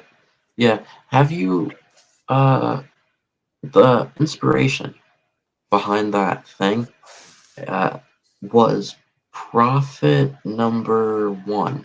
Yeah. In the beginning, they have that scroll with explaining it, whatever, and like kind of goes into detail. Yeah. So like that was kind of like the idea behind it, to make it part of the story, almost like an old movie. Hmm. Like if you watch like the Ten Commandments, they have that director dude. He comes out, he says something, the curtains close or whatever, and then the movie starts. Yeah. It's kind of meant to be something like that. But yeah, I do need to make it shorter so I have an Yeah. easier way to pitch it Yeah, to that's people. I think it's basically what I'm saying. Like, not so much for the interiors of the book, but like Hmm. when online, Yeah, for yeah, people exactly. that knows nothing about the character, Yeah, that they could yeah. get like a gist of who he Hmm. is and what he's about, and then when they look at the art, their Hmm. brain is already like, okay, this is who he is and what he's about, and let's see Hmm. how it fits with the pictures. Yeah, yeah. So, looks like he's captured and he's in this. I don't know if it's a subterranean layer cave. Yeah, yeah. He's like, so he's actually being healed. Those Oh, tubes, okay, they're injecting him with stuff that helps heal him. Because at okay, the end of Decimation, he is on the brink of death. So he's been here for a while, and then this big panel, we're mm, basically explaining what's in the tube, where it comes from. So it's basically inside of the cave, in another layer of the cave. mm, There's this uh, pool of liquid, which is going into this machine thing, which is mm, then turning it into something else. And it's being pumped into his arms. And then here you see him wake up in the reflection. yeah, But actually, you know, I'll tell you about this. So what's gonna happen is This, I'll tell you later because I sent some more pictures, Yeah. so it'll make sense when you see the other pages I sent that Yeah. we're working on. Yeah, so this was what I was talking about with that spread. You can see the cross hatching. If Yeah. you look at his arm, Mhm. in like specifically, you can see it's a lot more loose. It's a lot more, like Philip Tan, Did and you that's be use a brush here around the fist? um for the outline. Yeah, well, just in this area But right here. uh, for the solid blacks, yeah. But I used the pen. Oh, okay. I think it's where it's a low res scan. Yeah, yeah. Um, It's a bunch of speed lines, and then yeah. I'm cross hatching it. Okay. Yeah. Mm, it took forever. Actually, yeah, yeah. I might have used. I might have tried to use a dry brush, Yeah. but I do know I went ahead and I did cross hatching because I remember it took forever, and then Yeah. I didn't really like it, so I put it. So when I colored it, I made it darker. You know. One of the cool things is all the special effects behind him. Hmm. Kind of makes it look like he's fell out of a vortex portal thing Yeah, out of the sky. yeah, He's like coming down. yeah. Like the what I might do with this is I might Mhm. make this the credits page, Oh yeah, that kind looks of like in a nice. Yeah. movie. So I might do that. I still haven't decided. Um, but yeah, like I might put NTM Comics presents Mavericks Volume 2 Judgment of Doom, you know? Yeah. Very cool. Yeah, so this is the artwork for the free trading card everybody is getting. Well, everyone who backs is Mhm. getting, because we unlocked it at the first stretch goal. So yeah, I still have to design the trading card with like the way how I have the names and stuff like that. But this is like the artwork. Yeah. Mm. This is the inks for the second trading card. Every backer is getting. This is Yeah. for Kabishi Inch. He is the the Yoda to Mavericks' Luke. Yeah. Uh, you know, and you're gonna see some cool stuff with him in this book. You know, um, I see different things. And some of it because you pointed it out, and others, just looking at it, I see like uh, a little bit sort of like Wallace Portaccio, Hmm. weird background madness where he takes a brush and does odd stuff or a marker. Hmm. I see, uh, I see the some of the McFarlane, um, the cross hatching is kind of like what Philip Tan's doing now, or what Rob Hmm. Liefeld used to do back in the '90s when he was on Youngblood, not Youngblood, but X Force. X Yeah, Force. yeah. I've actually been looking at X Force pages. Yeah. Yeah, yeah, yeah. Like I got like 3 issues, Hmm. so I've been looking at that. But yeah, Yeah. So who would you say is some of your other influences? Mark Silvestri, Uh huh. I see that uh, too. Yeah. I see that John with eyes. Buscema Who? is John Buscema. Yeah. Yeah, he was one of my early influences. Jack Kirby was a big one. Hmm. Who else? Who else? Jim Lee. I don't really like his stuff that much anymore. Mainly because I'm into Silvestri, and I just Yeah. think Silvestri does everything Jim Lee does, but he does it better. Yeah. But Jim Lee was a big influence because he did those streams he used to Yeah. do. I think he still does them, but Yeah. so I learned a lot from there. Obviously, Tom McFarlane, Yeah. Greg Capullo. Yeah. Capullo was a big one for me. I'm slowly falling out of his stuff, Yeah. but I like his '90s stuff. I do too. Um, Yeah, kind of the same uh, thing with Jim Lee. Like, yeah. like the last thing. that I really liked of Jim Lee's was Divine Right. Mm-hmm. I liked everything he did from X-Men to Wildcats, Death Blow, going on to a couple of fill-in issues for Gen 13, and also he did Fantastic Four, and then Mm-hmm. the last great thing that I feel like he did was Divine Right, which he actually wrote and drawed, and that's when he was still using a lot of that cross hatching and that effort he used to put into a lot of stuff. But Yeah. I don't really. I still like his stuff that he does now, but not as much as what he used to do. Mm-hmm. It seemed like I remember when he got on Justice League, and I guess all the characters were supposed to be younger anyway, so all that cool detail in their faces was gone. Yeah. And just I don't know. It's like He's too stiff. He's too boring. That's like the bottom yeah, line. Like people, he's too boring. It's that simple. Now, yeah. There's um, just something's he missing doesn't about the life have and the he energy of it. doesn't have the eye of the tiger. You know, he doesn't Yeah, have the hunger. he's not hungry no more. McFarlane, he still has it when he draws a cover. He Hmm. still has enthusiasm. Rob Liefeld, he still has enthusiasm. Silvestri, I mean, he's just on another level. But yeah, with Capullo, I think he draws the best faces. I'm starting to incorporate Silvestri into my faces, Yeah, but I think Capullo does the best faces. He has that cartoony aspect to it while still having realism.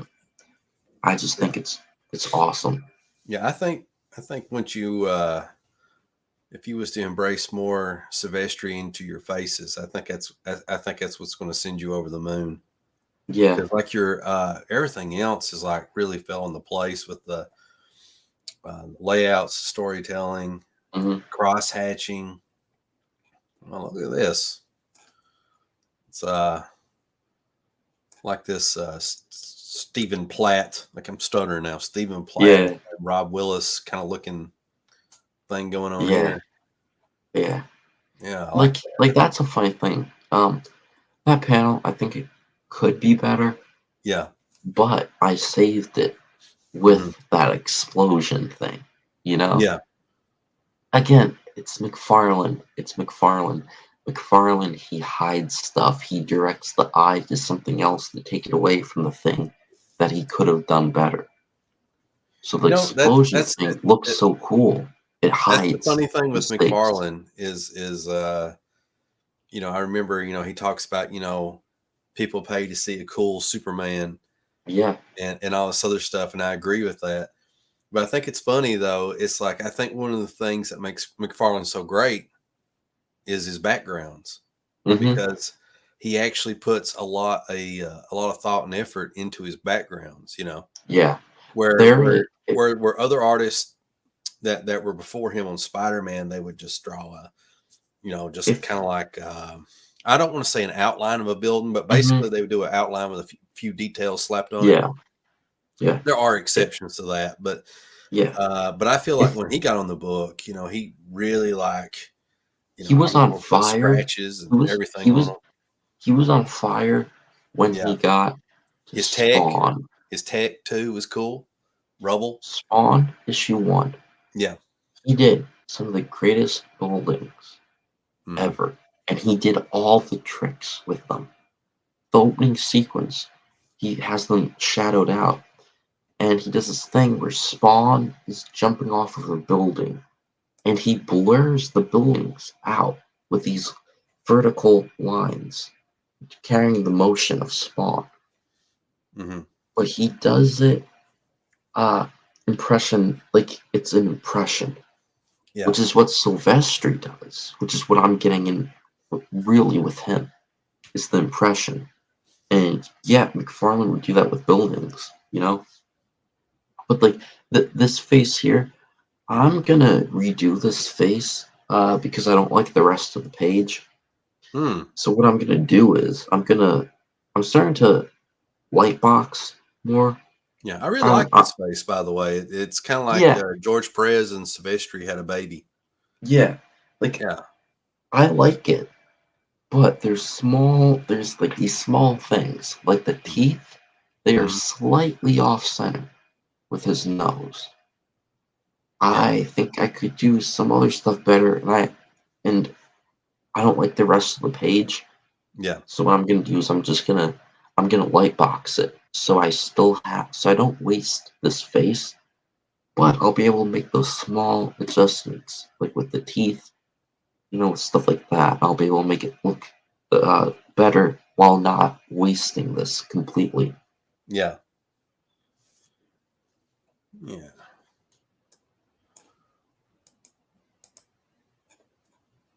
So this is a cemetery. It's a funeral scene, and the book it takes place in fall. Um, I don't really like drawing stuff in summer because Hmm. summer it doesn't really have that cool of a visual aesthetic Hmm. to it. It's very boring visually.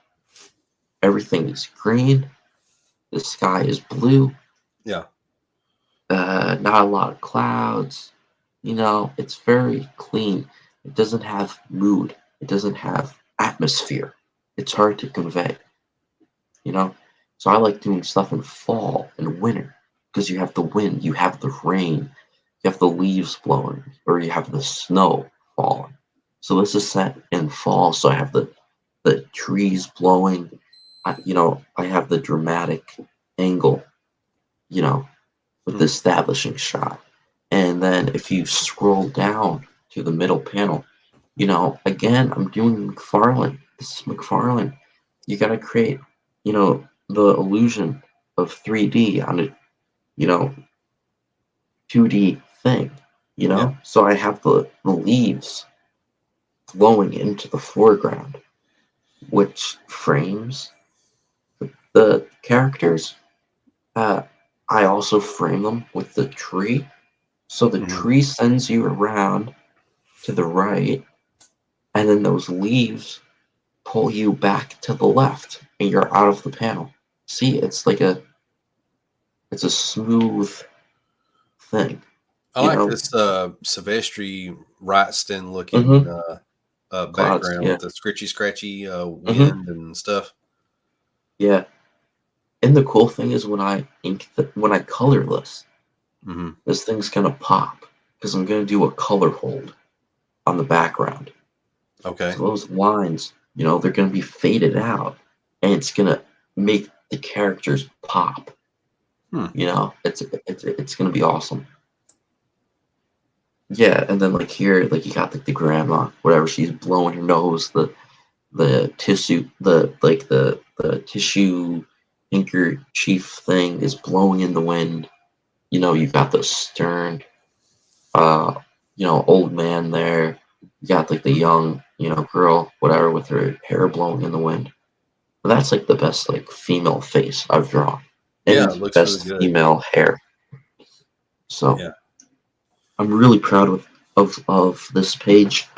It's been sitting here forever, inked. So I'm waiting until I catch up to this page because I was jumping around a lot.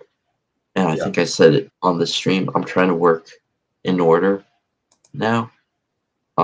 So I can't wait till I get that colored. But this is part of the a double page spread that is gonna outdo every other double page spread Oh in the yeah, this is the history one you was of talking about comic earlier. books. Yeah. Yeah. So the mutants are gonna be tearing the city apart. This Hmm. is only one half of that. And this is actually gonna be the thing that I was talking about before when I was like, oh, I'll wait. So we got that grass in the foreground on that hill. And originally Mavericks was gonna be on the other side of the page, um, standing there on the hill. Well, if you could go back a couple of pages to that one with that explosion, because I forgot to mention it when we were there. Yeah, this one. Okay, so this goblin character, right? That that gas energy thing, he breathes it in, right? You see him breathe it in, it goes into his Oh, nose, okay. you see him Yeah. breathe it out. Uh, he is going to be transformed into like 100-foot ripped, shredded beast, Yeah. and he is going to break through that cave, and it's going to happen to the other like two goblins, I'm thinking. Mm. And Mavericks is going to have to fight him with that Kabishi character. And because he's so tall, Mavericks needs a way to reach him. Now, in that cave sequence, we have those like dragon bat creatures. Those, I just thought of this like this week. They're gonna become, well, I might have thought of it before, but I really, fleshed it out this week. They're gonna become mini dragons. They're gonna become big enough that it's possible for a human to ride one. Mm. So, what I'm saying is, Mavericks may or may not have to hop on one of these things, fly up into the air with his sword while, riding this dragon. He's going to have to fight the goblins, and this dragon may or may not stick around with Mavericks when he gets to that double page spread. Yeah. So Mavericks may or may not be riding a dragon on the other half of that spread over the city. So it's gonna be epic. Like, what other superhero rides a dragon? Like, it's like they have cars, or like Yeah. they have like a spaceship. Nah, Mavericks, he's gonna have a dragon thing. He flies and stuff. It's gonna be epic. Hmm. And this is the page I am working on now. This was the one that I said that I was like, I redrew it and then I'm re-inking it. Yeah. So this is it takes place after that cave scene that's colored. Mm-hmm. You see Mavericks, okay, his eyes open, he looks down at his arm, you see his hand is moving, he makes a fist, and bam, he breaks out of the throne. I actually have to fix that one armrest because it looks like it's at an angle, like it's tilted. The other one, Yeah. that one, it looks like it. It's like the horizontal line isn't really horizontal; it's at an Mm-hmm. angle. Well, I'll fix that. But yeah, this is the panel I'm working on now, and then he jumps off the throne, and then you get that uh, double page Kind of Frank spread. Millerish. Yeah, yeah, yeah, yeah. Yeah. Yeah, It's the like a inspiration. Greg Capullo or whatever layout with Hmm. Frank Millerish pose. Yeah, yeah, it's Dark Knight, Yeah. the cover. Yeah. And then you turn the page and you're gonna get that huge double page spread of Mavericks in the air with that cool effect behind them. So that's like the sequence this takes place in. Hotcha! Yeah, yeah. Yeah. So this logo, this was Mm-hmm. pretty cool when I did it because I didn't like the old one, and like EVS, he has his all caps logo, which Yeah. looks cool. So I was trying to think of something for me. And Mm-hmm. NTM Comics, it's really just me on my drawing table. So that's what this is. It's me with the drawing table with the light going. I'm holding the pencil, and yeah, I like that. Let me go back yeah. to the cover. Tong, tong, tong. So there it is. How many Mhm. days do you got left till the campaign is over? I got 5 days until the first 30 is done. Yeah. That ends on Wednesday, 3 a.m. Eastern time. So I'm gonna be Mm-hmm. streaming like all Wednesday night long.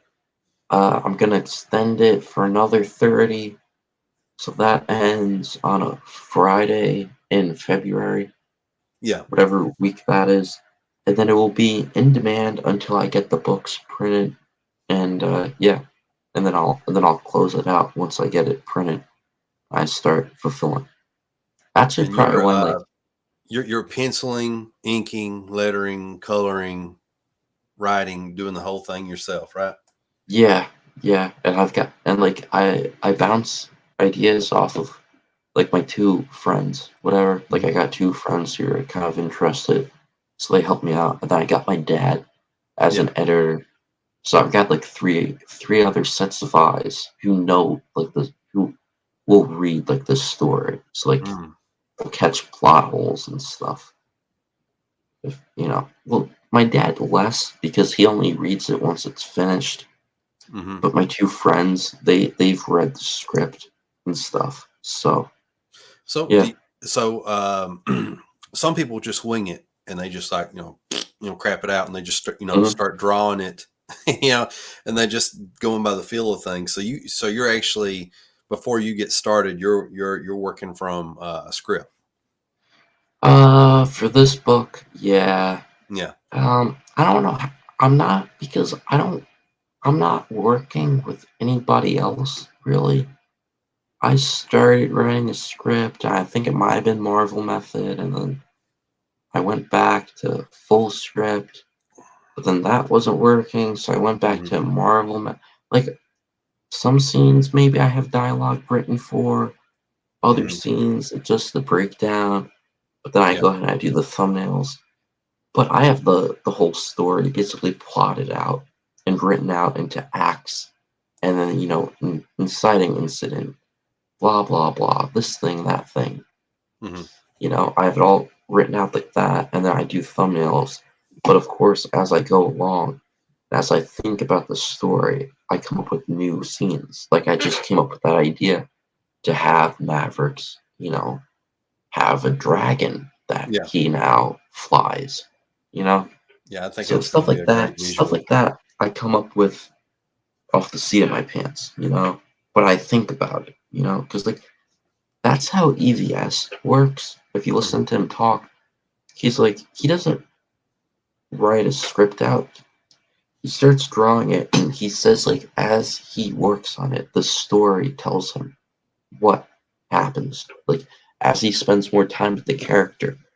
And that's hmm true because when you're really thinking about what you're drawing, you really have to think about what that character is thinking. Yeah. Because why do you have him standing like this? And especially when you start getting fancy with it and like you're pretending like you're, some fancy director of a movie where everything means something. hmm Then you really start knowing these characters as you work on it. And then you find out more stuff to do with the story. Let me answer some of these comments right quick. Hmm. Let's see. Another fantastic bot, Arblugs, Occubi. I think I actually pronounced that right. Vom.red. Love it. Russian bot, Groxunilfness, Sister on 19 Law online. fully, fully automated, activated. And our most awesome friend Sideburn says, "That's some great looking art." Thank you. All right. So, any parting thoughts? Anything that you want people to know about Mavericks? Yeah. Follow me on Twitter at Noah MACTUTUS. Uh, Subscribe to my YouTube, Yeah, NTM Comics. I'll be doing a closeout stream Wednesday night. I'll see if I can't get some guests on there because okay. it's gonna be a long, long stream. Oh gosh. So, Yeah. well, yeah, I'm gonna go to like 3 a.m. hmm It's like with the launch stream, people are like, hmm "Oh, you ninja launched it. Nobody knew it was happening." Oh, you didn't launch on somebody else's stream. I did it on my own stream, like Yeah. out of the blue. It went pretty well. So I'm hmm trying to like build my own platform, not hmm like piggyback off of other people stuff. Like I'm not relying on somebody else to do 8-hour closeout stream. Like Yeah. I'm because like I'm gonna have to start earlier and go to 3 a.m. So I'll be streaming Wednesday and probably some other time that week. So subscribe to my YouTube NTM Comics, and please back Mavericks Volume 2 Judgment of Doom on Indiegogo. I'm trying to get that number up as high as possible for the first 30 days. And yeah, 2 backers away from 75 backers. And only, I think it was like 285. Don't quote me on that, but like $285 away from the next stretch goal. Yeah. Yeah, so the next stretch goal gets unlocked at $4,750. If we hit that, I'll announce another stretch goal. So, yeah, please back Mavericks Volume 2 on Indiegogo. And that's pretty much it. Okay, cool. Well, I appreciate you coming on and everything, and hopefully I wasn't too awkward as a interviewer. It was actually pretty fun. Oh, cool. Awesome. Yeah. All right. I'm going to kick you, and then I'm going to tell everybody bye. Yeah. Well, thanks for having me on. And yeah, later. All right. See you, man. All right. I didn't even have to kick him. He left on his own. Done it on his own. Now we're looking at my face. I don't like it. I don't like this zoomed in face. You can see all the details, my rotten teeth. They are rotten. Let me fix this. Make this point down. Much better. So, welcome everybody. Sketching Past Midnight Live. Appreciate yous hanging with us. That was our most fantastic friend, NTM Comics, Noah MACTUTUS. I can do it. Believe in me. I can pronounce your name. Noah MACTUTUS. I think that's right. I think I said it right. All right. I'm going to show you a few things. Let's see if I can do a screen share again. Let's go back to that. Oh, okay. Well, let's not do that. Let's make it. Can we make it bigger? There we go. So let's go take a look at his campaign right quick, and we'll go through that quickly and let me give you the rundown for anyone that's just tuning in or needs a refresher on what he's got going on. And we already saw this video, so it's kind of like stuck where it's stuck at. But this is Mavericks Volume 2 Judgment of Doom graphic novel, a story of a man fighting a world to save ours. Done by NTM Comics, Noah MACTUTUS, who's so far done 2 campaigns, both of them been funded. I'm jealous. Well, I'm going to say envious. I feel like jealousy is like the bad version. Envious is like where you're not really wishing ill will towards somebody. Has raised a phenomenal $4,465 with 73 backers. Currently, let's see, that's like 223% of $2,000. But the most important thing out of all that googly glock that I just told you is that there is 5 days left to fund this campaign. It is funded, but if you want to get your copy of this book, if you want to get a copy of Volume 1 of Mavericks, this is what you need to do. It's to hit a refresh button. Maybe we got a backer, maybe we didn't, but either way, it's fine because we still got time. Y'all suck. Yeah, we didn't get a backer, but that's okay because I think by the time Wednesday comes around, he's probably going to pick up like I don't know how many people he's going to get, but he's going to get more people. And it's really cool. I'm very, very excited for him and very thrilled that he's raised as much as he has. He's got as many backers as he has. And I guess, I'm more excited that he just keeps upping his game with each book. For those of you that's just now tuning in, if you watch this video from the beginning, I show you, me and Noah, we run through his first, not the main first iteration, but we'll just for the sake of this video, we're going to say it's the first. Okay. of Mavericks, and then we go through volume 1 of Mavericks, Mavericks Decimation, and then we went through Mavericks Judgment of Doom, the new book that's out on Indiegogo. And you see the explosive growth of his art, of his coloring and lettering and layouts and composition, rendering, feathering, cross hatching, the whole 9 yards. And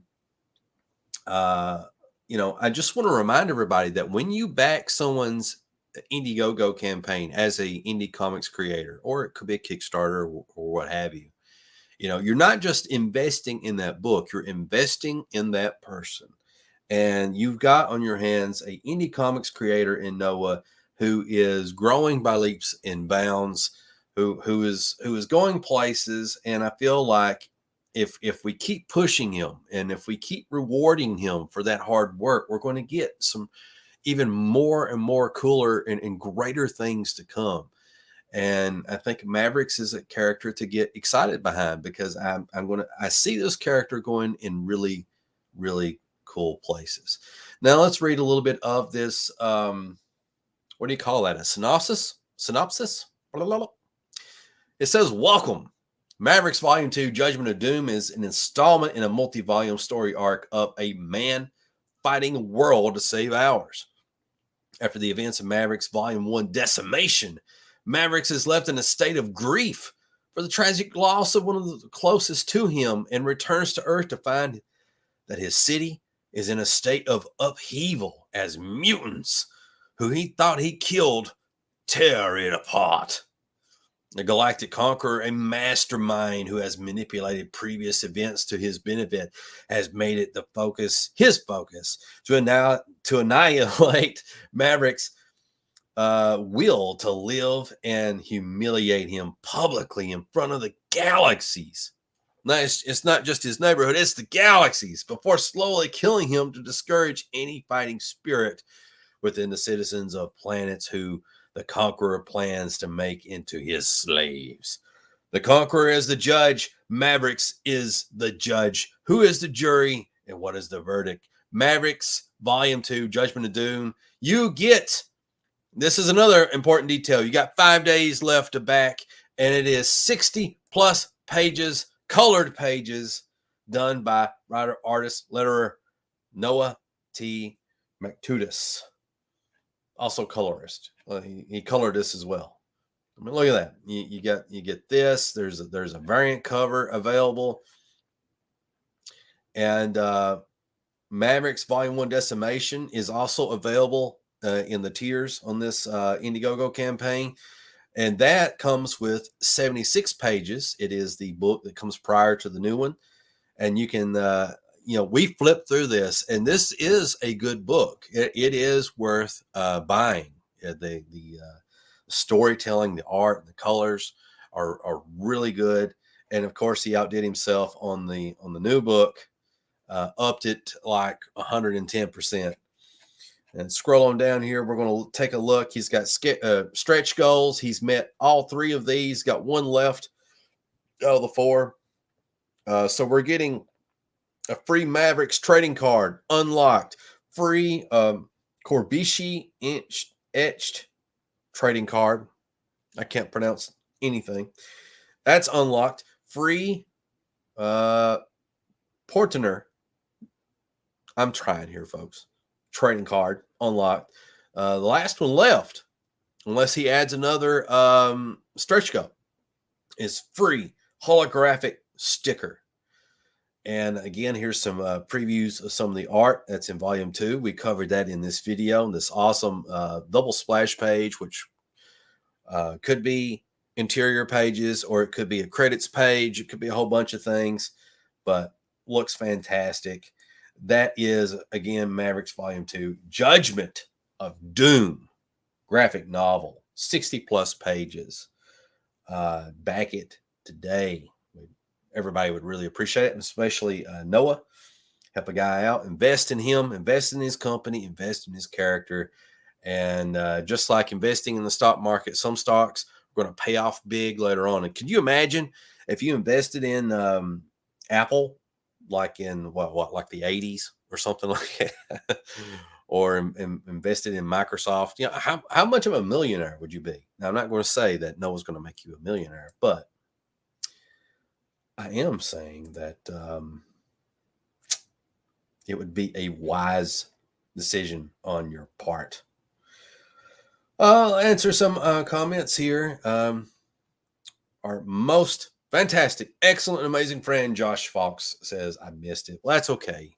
Hopefully you can, if you have time. Not everybody has time to watch the replays, but I hope you do watch the replay because, like I said, I go from beginning of his Mavericks comics, not the main first comics, but you know, the one that he started on in 2019.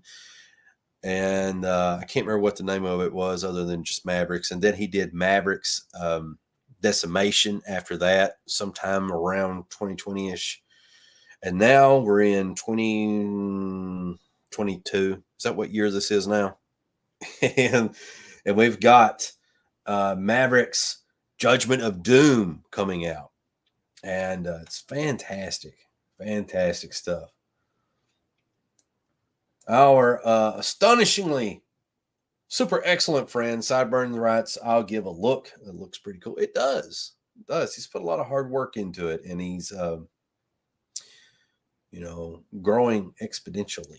It's very frightening. You know, one of the things that I wanted to talk about in the interview, and I didn't get a chance to really delve into it. I wanted to get more into the mental aspect of things because, to me, that's the thing that makes and breaks us as comic artists, comic creators, as human beings. You know, in our daily lives. You know, how we approach things. And if you got someone that is, I think he might be 16 now or 17. I don't know. Maybe still 15. He might be 15, 16, 17, somewhere in there. And he has this level of talent, not just in one thing, but he's gotten better in all fields, you know, inking, lettering, penciling, coloring. And, you know, I was wanting to peel back the layers of his brain so he could share some of the insights with him because, and I don't want him to overthink this because what'll end up happening is he'll start tripping up over himself. So I don't want him to do that. I'd rather him just go on autopilot. But there are some people who their brain is just wired correctly, efficiently, and in their chosen discipline, and they're able to quickly, maybe not to them, but to the rest of the world, quickly achieve certain level of results. Now, myself, I'm not like that. I'm more like I'm just a caveman. And everything I do is a endless struggle, you know. I will say, though, I haven't worked on the Wildcat anthology. I feel like I've grown exponentially, you know, page by page by page. And I'm trying new things here and there. And I'm getting more and more confidence. This is stuff I should have been doing years ago. But better late than never. Let's see a few more comments. We've got a fantastic Russian bot by the name of Nikola Okolov. I'm sure that's what that says. And Nikola Okolov says, Vum O Inji, American dog. I don't know why you had to call me an American dog. It's not nice. Almost brought me to tears, really. But anyway, I appreciate deeply everyone tuning in tonight. I know I'm kind of dragging it out. I just want to remind you all, as I always do, to please be the change that you want to see, be the tide that rises all ships, you know. And I believe that if you got goodness in you and you're on the right path, that if you be brave and be bold, mighty forces will come to your aid. And as always, my friends, carpe diem, stay awesome, stay cool, much love as I hit these buttons to say goodbye. And I will see you in the next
Well, hello everyone, this is CB Smallwood, and I just want to say thank you for taking the time to watch this video. And if you want to support this channel, then please head on over to newempirecomics.com. Again, that is newempirecomics.com. And the most important thing that you can do right now, other than hitting like and subscribe to my YouTube channel, is do this. Click on the Join the Mailing List button so that you'll be the first to know when our comics are being crowdfunded, exclusive free goodies, news, and more. You can also click it here, which will take you to the mailing list sign up. Just put in your name, your email, hit subscribe, and you are done. So if you want to be notified when I launch a crowdfunder, or whenever I'm giving away something for free, which I may do on occasion, this is the way to go. Thank you for taking the time to watch this video, and thank you for your support.